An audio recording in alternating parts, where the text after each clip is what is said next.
محترم بزرگ و عزیز دوستو، رسول اللہ صلی اللہ علیہ وسلم کی سیرت طیبہ کے مختلف پہلوؤں سے متعلق تقریباً 3-4 جمعوں سے مسلسل بات ہو رہی ہے۔ حضور اکرم صلی اللہ علیہ وسلم کی سیرت طیبہ کا ایک پہلو حضور اکرم صلی اللہ علیہ وسلم کی دعوت ہے۔ ویسے حضور اکرم صلی اللہ علیہ وسلم کی امت محمدیہ باقی امتوں کے مقابلے میں اس امت کو خیر امت کہا گیا،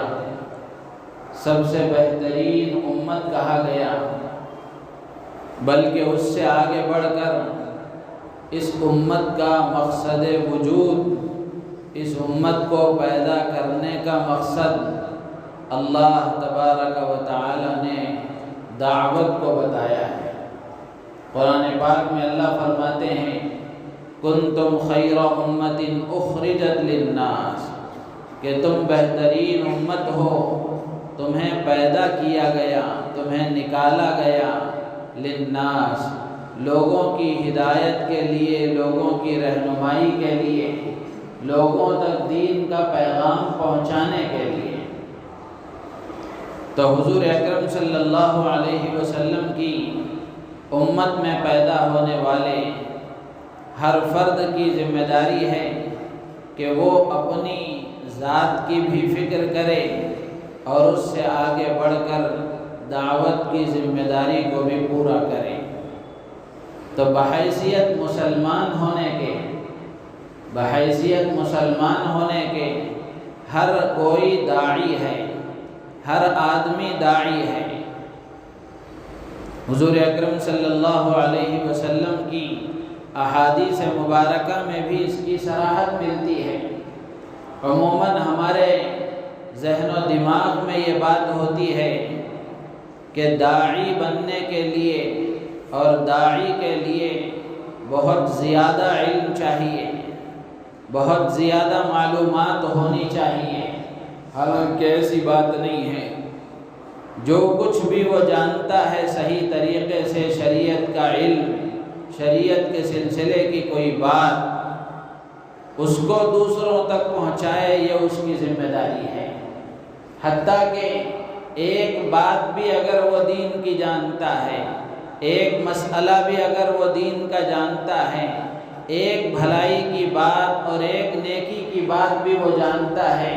تو اس کو دوسروں تک پہنچائے، یہ اس کی ذمہ داری ہے۔ روایت میں آتا ہے حضور اکرم صلی اللہ علیہ وسلم نے فرمایا بلغوا عنی ولو آیا، کہ تم پہنچاؤ دوسروں تک میری طرف سے،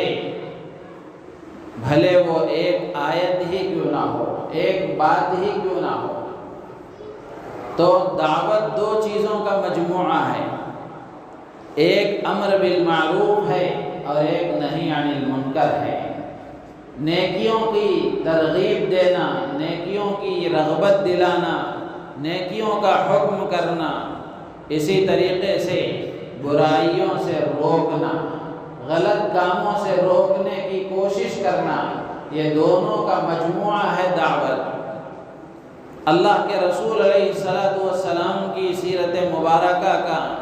ایک روشن پہلو یہ بھی ہے کہ اللہ کے رسول علیہ السلام داعی تھے۔ ویسے ہر نبی داعی ہوتا ہے، آپ مبلغ اعظم تھے، داعی کبیر تھے۔ حضور اکرم صلی اللہ علیہ وسلم کے بارے میں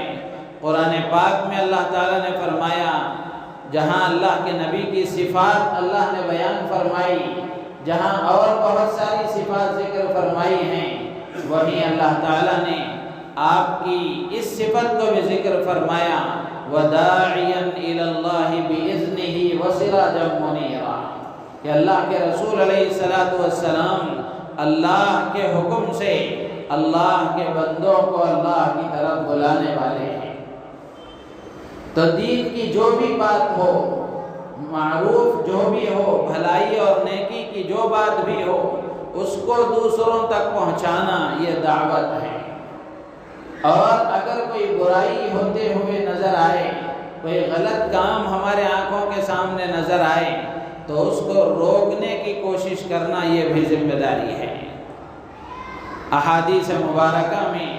اللہ کے رسول علیہ السلام نے ارشاد فرمایا کہ تم میں سے جو کوئی کسی برائی کو دیکھے، من رأى منکم منکرا فلیغیرہ بیدہ، اللہ کے نبی فرماتے ہیں کہ لوگوں کی حیثیتیں مختلف ہوتی ہیں۔ کچھ لوگ وہ ہوتے ہیں اگر وہ چاہیں تو اپنے ہاتھ سے اس کو روکیں، اپنے اختیار سے، اپنے پاور سے اس کو روکیں، تو اللہ کے رسول علیہ السلام فرماتے ہیں کہ آدمی اگر اپنے ہاتھ سے اور اپنی طاقت سے روک سکتا ہے تو اس کو چاہیے کہ اپنی طاقت کا استعمال کر کے اس غلط کام کو روکنے کی کوشش کرے۔ اور اگر آدمی اپنی طاقت کا استعمال نہیں کر سکتا، اس کے پاس طاقت نہیں ہے، تو زبان سے تو کم سے کم اس کے برے ہونے کا اظہار کریں، زبان سے اس کو برا بھلا کہیں اور اس کی برائی کو ظاہر کریں۔ اور اگر موقع ایسا ہے کہ آدمی اپنی زبان سے بھی اس کو برا نہیں کہہ سکتا، تو کم سے کم اپنے دل میں تو اس کو برا سمجھیں۔ اور اللہ کے نبی فرماتے ہیں یہ ایمان کا سب سے کمزور درجہ ہے۔ تو محترم بزرگ و عزیز دوستو، بحیثیت مسلمان ہونے کے ہر مسلمان اپنے دین کا داعی ہے، اور داعی بننے کے لیے بہت بڑے علم کی ضرورت نہیں ہے، جتنا وہ صحیح علم شریعت کا رکھتا ہے اس کو دوسروں تک پہنچانا اس کی ذمہ داری ہے۔ تو اللہ کے رسول علیہ السلام کی سیرت کا ایک پہلو یہ ہے کہ اللہ کے رسول علیہ السلام داعی تھے۔ اللہ کے رسول علیہ السلام دعوت کا فریضہ انجام دیتے تھے۔ سوال پیدا ہوتا ہے کہ اللہ کے رسول علیہ السلام کس کو دعوت دیتے تھے، اور اللہ کے رسول علیہ السلام کن کن افراد کو دعوت دیتے تھے؟ تو علماء نے اس کی تفصیلات لکھی ہیں کہ اللہ کے پیارے رسول علیہ السلام کن کن کو دعوت دیتے تھے۔ تو علماء نے لکھا ہے کہ اللہ کے رسول علیہ السلام سب سے پہلے آپ نے اپنے عزیز اور اقارب اور اپنے رشتہ داروں کو دعوت دی۔ قرآن پاک میں اللہ تبارک و تعالیٰ نے حکم دیا ہے، جب یہ آیت آپ پر اتری، وَأَنذِرْ عَشِيرَتَكَ الْأَقْرَبِينَ، کہ آپ اپنے قریبی رشتہ داروں کو ڈرائیے، ان تک دین کا پیغام پہنچائیے، تو اللہ کے رسول علیہ السلام نے اپنے قبیلے والوں کو، اپنی قوم کو اور اپنی برادری کے لوگوں کو صفا پہاڑی پر کھڑے ہو کر آپ نے ان کو جمع فرمایا، ایک ایک کا نام لے کر آپ نے ان کو بلایا، اور ہر ایک سے آپ نے فرمایا انقذوا انفسکم من النار، کہ تم اپنے آپ کو جہنم کی آگ سے بچاؤ۔ تو قریش کو آپ نے دعوت دی، اپنے قبیلے والوں کو آپ نے دعوت دی۔ اللہ کے اس حکم کو پورا کرتے ہوئے آپ علیہ السلام نے سب سے پہلے اپنے قبیلے والوں کو اور اپنے قوم کو، قوم کے افراد کو آپ نے دعوت دی۔ تو میرے عزیز و دوستو بزرگوں، اللہ کے رسول علیہ السلام کی سیرت مبارکہ کے اس پہلو پر بھی ہمارے لیے عمل کا موقع ہے، اور ہمیں عمل کرنا چاہیے کہ ہم اپنے خاندان، قبیلے کے لوگوں کو دعوت دیں۔ تو یہ قوم اور برادریوں کو آپ نے دعوت دی۔ اسی طرح اللہ کے رسول علیہ السلام نے اپنے رشتہ داروں میں افراد کو بھی دعوت دی ہے۔ اپنے چچا ابو طالب کو آپ نے اسلام کی دعوت دی۔ جب ان کی وفات کا وقت قریب آیا، اللہ کے رسول علیہ السلام ان کے پاس تشریف لے گئے۔ اس وقت ابو جہل بھی وہاں موجود تھا، اور اسی طریقے سے ایک اور سردار بھی موجود تھا۔ اللہ کے پیارے رسول علیہ السلام نے اپنے چچا سے کہا کہ چچا جان، ایک مرتبہ آپ کلمہ پڑھ لیجئے تاکہ میں اللہ کے پاس آپ کے حق میں گواہی دے سکوں۔ وہاں ابو جہل بھی موجود تھا، اور ایک کفار مکہ کا سردار بھی موجود تھا، دونوں حضور اکرم صلی اللہ علیہ وسلم سے یہ کہہ رہے تھے۔ ابو جہل یہ کہہ رہا تھا کہ کیا تم اپنے باپ کے دین کو چھوڑ دو گے، عبد المطلب کے دین کو چھوڑ دو گے؟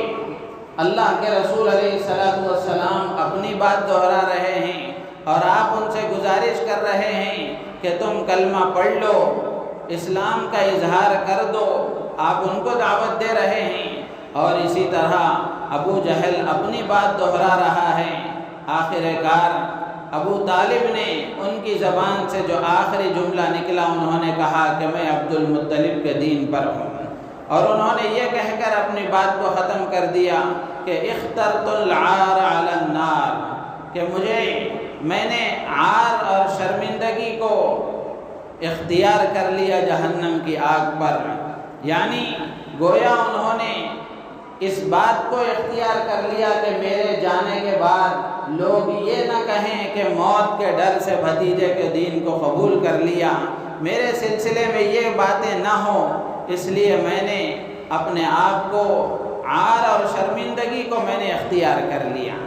تو میرے عزیز دوستو بزرگوں، اللہ کے پیارے رسول علیہ السلام نے اپنے چچا ابو طالب کو دعوت دی۔ اسی طریقے سے اپنے چچا زاد بھائی حضرت علی رضی اللہ تعالیٰ عنہ کو آپ نے دین کا ایک مسئلہ بتایا، ان کو بھی ہدایت دی، رہنمائی فرمائی۔ جو دین کی بات ہو اس کو دوسروں تک پہنچایا جائے۔ آپ نے حضرت علی سے ایک مرتبہ فرمایا کہ علی، اگر کسی نامحرم پر نظر پڑ جائے تو پہلی نظر تو تمہاری ہے لیکن دوسری نظر تمہاری نہیں ہے، یعنی پہلی نظر تو معاف ہے، دوسری نظر پر اللہ کی طرف سے پکڑ ہوگی، اس لیے کہ پہلی نظر اختیاری نہیں ہوتی، نظر پڑ جاتی ہے، پھر اس کے بعد میں دوسری نظر بھی آدمی ڈالتا ہے تو یہ اس کے اپنے اختیار سے ہوتی ہے۔ تو اللہ کے رسول علیہ السلام نے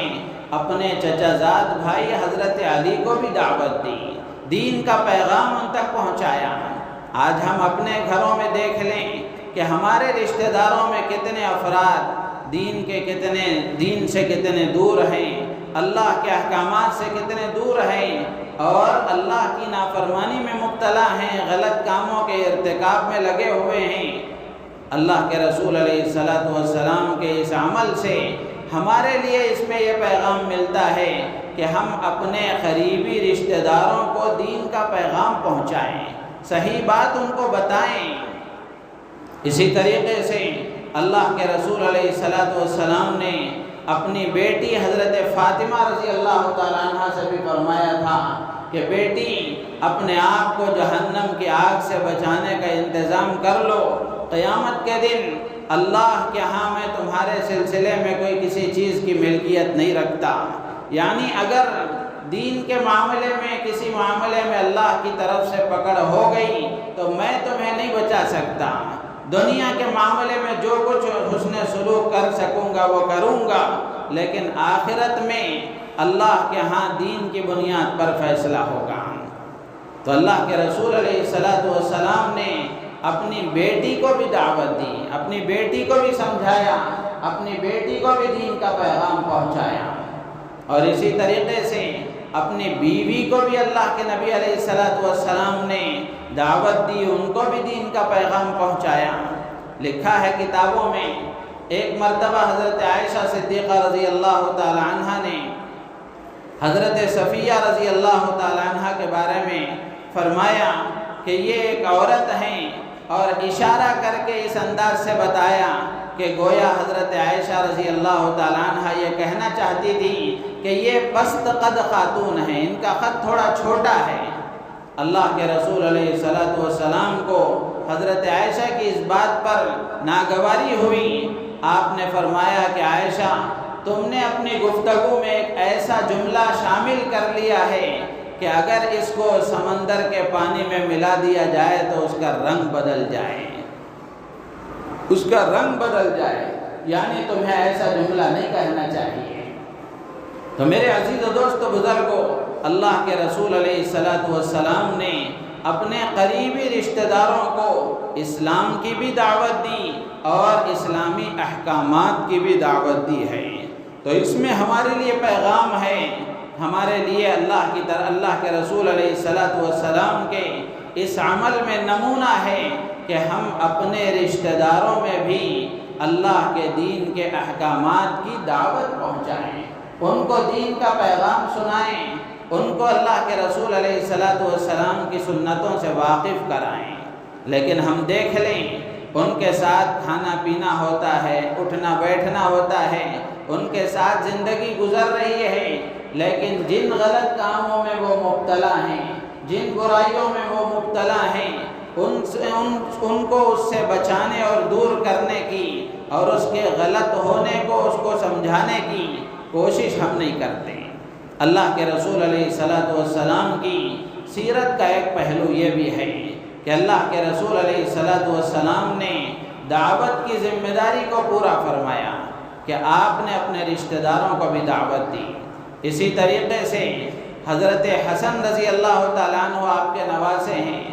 ایک مرتبہ کچھ کھجوریں رکھی ہوئی تھیں، صدقے کی کھجوریں تھیں، حضرت حسن رضی اللہ تعالیٰ عنہ بچے تھے، انہوں نے وہ کھجور اٹھا کر اپنے منہ میں ڈال لی۔ اللہ کے رسول علیہ السلام نے وہ کھجور کسی طرح ان کے منہ سے نکلوائی اور ان سے تھوکنے کے لیے کہا۔ پھر اس کے بعد آپ نے فرمایا کہ حسن، کیا تم نہیں جانتے کہ ہم صدقہ نہیں کھاتے اور ہمارے لیے صدقہ کھانا جائز نہیں ہے، حلال نہیں ہے؟ تو میرے عزیز و دوست بزرگوں، غلط کاموں پر نکیر کرنا اور غلط کاموں سے روکنے کی کوشش کرنا یہ بھی ہماری ذمہ داری ہے۔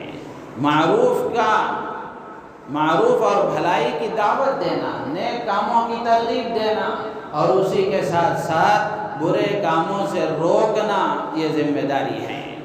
آپ دیکھ لیں حضور اکرم صلی اللہ علیہ وسلم کے زمانے میں صحابہ اکرام رضوان اللہ تعالی علیہم اجمعین جب ان کو کوئی بات سمجھائی جاتی یا وہ اسلام میں داخل ہوتے تو اللہ کے رسول علیہ السلام کی طرف سے ان کو حکم دیا جاتا کہ تمہیں یہ بات سمجھ میں آئی ہے، تم دوسروں کو سمجھاؤ، تمہیں اس کا بھلا ہونا سمجھ میں آیا ہے تو اس کی بھلائی کا دوسروں کا احساس کراؤ، ان تک یہ بات پہنچاؤ۔ کتنے واقعات کتابوں میں لکھے ہیں۔ وفد عبد القیس، ایک وفد اللہ کے رسول علیہ السلام کی خدمت میں آیا۔ اللہ کے رسول علیہ السلام نے پوچھا کہ یہ کس قوم کے افراد ہیں یا یہ وفد کہاں سے آیا ہے؟ تو انہوں نے کہا کہ ہم ربیعہ کے خاندان کے ہیں۔ تو اللہ کے رسول علیہ السلام نے ان کا استقبال فرمایا اور یہ فرمایا کہ تمہارا آنا مبارک ہو، مرحبا۔ پھر اس کے بعد ان لوگوں نے کہا کہ اے اللہ کے رسول، ہم آپ کے پاس صرف حرمت والے مہینوں میں ہی آ سکتے ہیں، اس لیے کہ آپ کے اور ہمارے درمیان میں مضر قبیلے کے کافروں کی آبادی ہے، ان کے ساتھ ہماری جنگ اور لڑائی ہے، ہم یہاں آ نہیں سکتے۔ اس لیے آپ کوئی ایسی قطعی بات ہمیں بتا دیجئے کہ ہم جا کر اپنے یہاں جو نہیں آئے ہیں ان تک بھی وہ بات پہنچا دیں، اپنے قبیلے والوں تک بھی وہ بات پہنچا دیں۔ پھر اس کے بعد انہوں نے اور بھی دوسرے سوالات کیے۔ اللہ کے رسول علیہ السلام نے ان کو اسلام کی دعوت دی اور یہ کہا کہ تم ایک اللہ پر ایمان لاؤ، یعنی اس بات کی گواہی دو کہ اللہ کے علاوہ کوئی معبود نہیں، عبادت کیے جانے کے قابل وہ اکیلی ذات ہے اور میں اللہ کا رسول ہوں، تم اس کی گواہی دو، نماز کو قائم کرو، زکوٰۃ ادا کرو اور رمضان کے روزے رکھو اور مال غنیمت کا 5واں حصہ مسلمانوں کے بیت المال میں داخل کرو۔ اور اسی طریقے سے جو دوسرے سوالات انہوں نے کیے تھے، اللہ کے رسول علیہ السلام نے ان سوالات کے بھی ان کو جوابات دیے، اور جواب دینے کے بعد اللہ کے رسول علیہ السلام نے فرمایا احفظوہن وَأَخْبِرُوا بِهِنَّ مَنْ وَرَاءَكُمْ۔ اللہ کے نبی نے فرمایا کہ تم ان باتوں کو اچھی طرح اپنے ذہنوں میں بٹھاؤ اور پھر ان باتوں کی جو یہاں نہ آئے، نہیں آئے ہیں، حاضر نہیں ہو سکے ہیں، ان تک یہ باتیں لے جا کر تم پہنچاؤ۔ میرے عزیز و دوست بزرگوں، مسلمانوں میں جب تک دعوت کا مزاج تھا، جب تک وہ اپنے دین کے داعی تھے، اللہ کے رسول علیہ السلام کے ختم نبوت کے صدقے میں جو یہ ذمہ داری امت پر عائد ہوئی ہے، امت جب تک اس پر کاربند تھی اس وقت تک سربلند تھی، اس وقت تک سربلند تھی۔ جب سے امت نے دعوت کی ذمہ داری کو چھوڑ دیا ہے، اپنے لوگوں کے اندر بھی اور غیروں کے اندر بھی دعوت کی جو ذمہ داری ہے،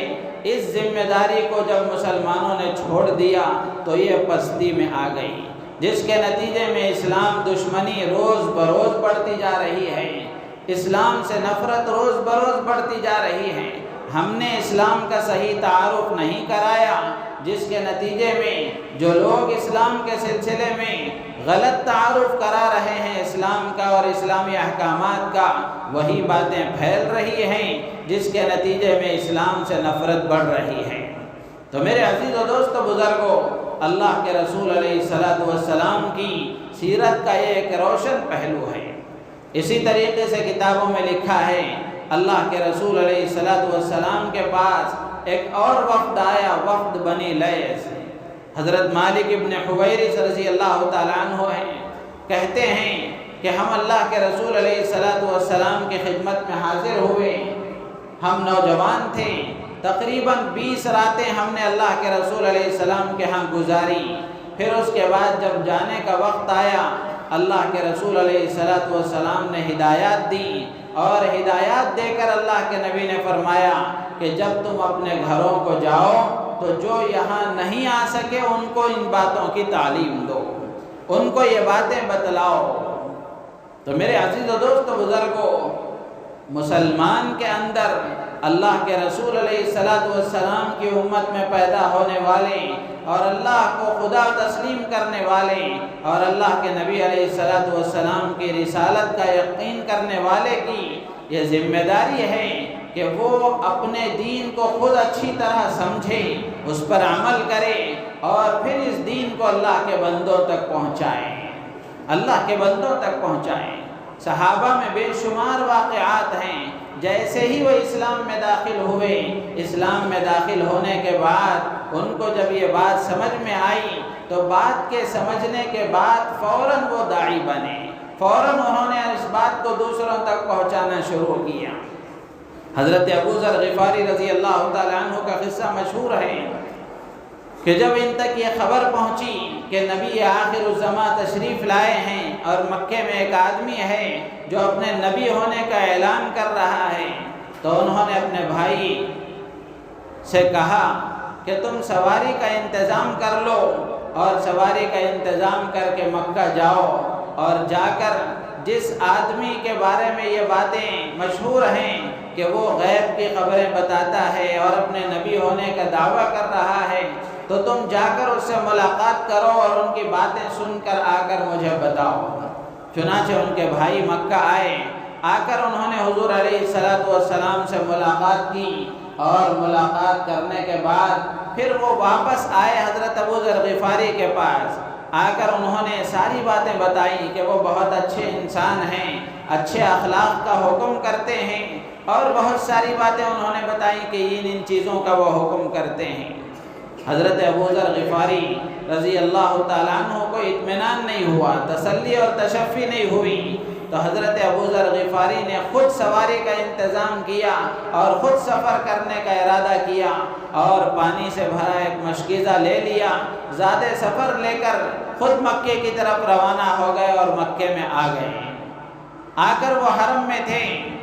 اب وہ اللہ کے رسول کو پہچانتے نہیں تھے اور حالات مناسب نہیں تھے، انہوں نے کسی سے پوچھنا بھی مناسب نہیں سمجھا، چنانچہ وہ آ گئے، حرم میں رہے، رات ہو گئی، لیٹنے کا وہ جب انتظام کرنے لگے، سونے لگے، تو حضرت علی رضی اللہ تعالیٰ عنہ کی ان پر نظر پڑی۔ حضرت علی نے دیکھا کہ کوئی مسافر ہے، کسی مقصد کے لیے آیا تھا، ابھی شاید اس کا کام پورا نہیں ہوا ہے، تو حضرت علی رضی اللہ تعالیٰ عنہ نے ان سے کہا کہ چلو میرے ساتھ ہمارے گھر آرام کر لینا۔ تو حضرت ابو ذر غفاری رضی اللہ تعالیٰ عنہ حضرت علی کے گھر آ گئے، رات انہوں نے گزاری، لیکن اس سلسلے میں کوئی بات نہیں ہوئی۔ پھر صبح میں وہ پانی سے بھرا مشکیزہ لے کر حرم میں آ گئے، آ کر انہوں نے اسی طرح اللہ کے نبی کو اپنے اعتبار سے تلاش کرنا شروع کیا، لیکن یہ بھی رات ہو گئی، اللہ کے نبی سے ملاقات نہیں ہو سکی۔ دوسرے دن بھی حضرت علی کی نظر پڑی، حضرت علی رضی اللہ تعالیٰ عنہ نے اپنے گھر بلایا اور رات قیام کیا، لیکن اس مرتبہ بھی حضرت علی سے اس سلسلے میں کوئی بات نہیں ہوئی۔ پھر صبح ہوئی، حضرت ابو ذر غفاری رضی اللہ تعالیٰ عنہ حرم آ گئے، آ کر انہوں نے اللہ کے رسول علیہ السلام کو اسی طرح اپنے اعتبار سے تلاش کرنا شروع کیا، لیکن وہ دن بھی گزر گیا۔ رات ہوئی، اسی طرح وہ لیٹنے لگے، حضرت علی رضی اللہ تعالیٰ عنہ کی نظر پڑی، حضرت علی نے پھر اپنے گھر بلایا، لیکن اس مرتبہ حضرت علی رضی اللہ تعالیٰ عنہ نے خود پوچھا کہ اگر تم مناسب سمجھو تو مجھے یہ بتاؤ کہ تمہارے آنے کا مقصد کیا ہے۔ حضرت ابو ذر غفاری رضی اللہ تعالیٰ عنہ کہنے لگے کہ تم مجھے اس بات کا یقین دلاؤ کہ یہ باتیں کسی اور کو نہیں بتاؤ گے اور میرے لیے کوئی خطرے کا باعث نہیں بنو گے تو میں تمہیں وہ باتیں بتاؤں گا۔ تو حضرت ابو ذر غفاری رضی اللہ تعالیٰ عنہ نے حضرت علی رضی اللہ تعالیٰ عنہ کے یقین دلانے کے بعد پوچھا کہ تم جانتے ہو کہ یہاں کوئی محمد نامی شخص ہے صلی اللہ علیہ وسلم کہ وہ اپنے نبی ہونے کا دعویٰ کرتے ہیں اور نبی آخر الزماں ہونے کا دعویٰ کر رہے ہیں؟ تو حضرت علی رضی اللہ تعالیٰ عنہ نے فرمایا کہ ہاں میں جانتا ہوں کہ وہ بہت اچھے انسان ہیں، میں صبح میں تمہاری ان سے ملاقات کراؤں گا۔ صبح میں حضرت ابو ذر غفاری رضی اللہ تعالیٰ عنہ حضرت علی رضی اللہ تعالیٰ عنہ کے ساتھ نکلنے لگے تو حضرت علی نے فرمایا کہ راستے میں چلیں گے، اگر مجھے کوئی ایسا خطرہ محسوس ہوگا تو میں ایک کنارے ہو جاؤں گا، ایک دیوار کی طرف چلا جاؤں گا، تم میرے پاس کھڑے ہونے کے بجائے تم چلتے رہنا، پھر اس کے بعد میں جب واپس آ جاؤں تو پھر میرے ساتھ چلتے رہنا، کہیں تاکہ لوگوں کو پتہ نہ چلے کہ یہ دونوں ایک ہی آدمی ہیں اور دونوں ایک ہی طرح کے آدمی ہیں۔ تو چنانچہ اسی طرح چلتے رہے۔ پھر اس کے بعد حضرت علی نے کہا کہ جب وہ گھر آئے گا تو میں داخل ہو جاؤں گا، تم بھی میرے پیچھے داخل ہو جانا۔ تو چنانچہ حضور اکرم صلی اللہ علیہ وسلم سے حضرت ابو ذر غفاری رضی اللہ تعالیٰ عنہ کی ملاقات ہوئی اور انہوں نے اسی ملاقات میں اسلام قبول کیا، اللہ کے رسول علیہ السلام کی رسالت کا اقرار کیا اور اللہ کی وحدانیت کا اقرار کیا، مسلمان ہو گئے۔ اس کے بعد اللہ کے رسول علیہ السلام نے ان سے فرمایا کہ ابو ذر اب تم اپنے قبیلے میں واپس جاؤ گے تو جانے کے بعد جو باتیں تم نے سمجھی ہیں یہ باتیں ان تک پہنچانا، یہ باتیں ان تک پہنچانا اور اپنے ہی قبیلے میں قیام کرنا جب تک کہ ہمارے غلبے کا اعلان نہ ہو جائے۔ جب ہمارے غلبے کا اعلان ہو جائے تو پھر واپس ہماری ملاقات کے لیے آنا۔ تو میرے عزیز و دوست بزرگوں، اس واقعے سے بتانا یہ مقصود ہے کہ اللہ کے رسول علیہ السلام کے صحابہ جب ان کے کوئی بات سمجھ میں آتی تو وہ اپنے حد تک نہیں رکھتے تھے، بلکہ وہ دوسروں تک پہنچانا ان کی گویا گھٹی میں یہ پڑ گیا تھا، عادت بن گئی تھی۔ آج مسلمانوں میں ہم دیکھ لیں، دنیاوی اعتبار سے دنیا کی کوئی چیز سمجھ میں آتی ہے تو وہ دنیا کی باتوں کو تو ضرور دوسروں کو بتاتے ہیں۔ کوئی چیز انہوں نے خریدی یا کوئی چیز انہوں نے دیکھی، اس کا نفع نقصان سمجھ میں آیا تو وہ دوسروں کو ضرور بتاتے ہیں۔ لیکن اسلام کے سلسلے میں، دین کے سلسلے میں سب سے پہلی بات تو یہ ہے کہ اپنے دین کے علم کے حاصل کرنے کی کوئی فکر نہیں، اپنے دین کے احکامات کے بارے میں غفلت کے ساتھ زندگی گزر رہی ہے، جہالت کے ساتھ زندگی گزر رہی ہے۔ میرے عزیز و دوست بزرگوں، یہ ہماری ذمہ داری بنتی ہے۔ ہم اللہ کے رسول علیہ السلام کے امتی ہیں، اللہ کے رسول علیہ السلام کے امتی ہونے کے ناطے ہماری یہ ذمہ داری بنتی ہے کہ ہم دین کو خود بھی صحیح سمجھیں، دین کے ایک ایک حکم کا علم حاصل کریں اور اللہ کے رسول علیہ السلام کے بتائے ہوئے طریقوں کو صحیح طریقے سے سمجھیں، پھر اس کو دوسروں تک پہنچانے کی کوشش کریں۔ تو اللہ کے رسول علیہ السلام کی دعوت کا ایک میدان آپ کے رشتہ دار، عزیز و اقارب تھے،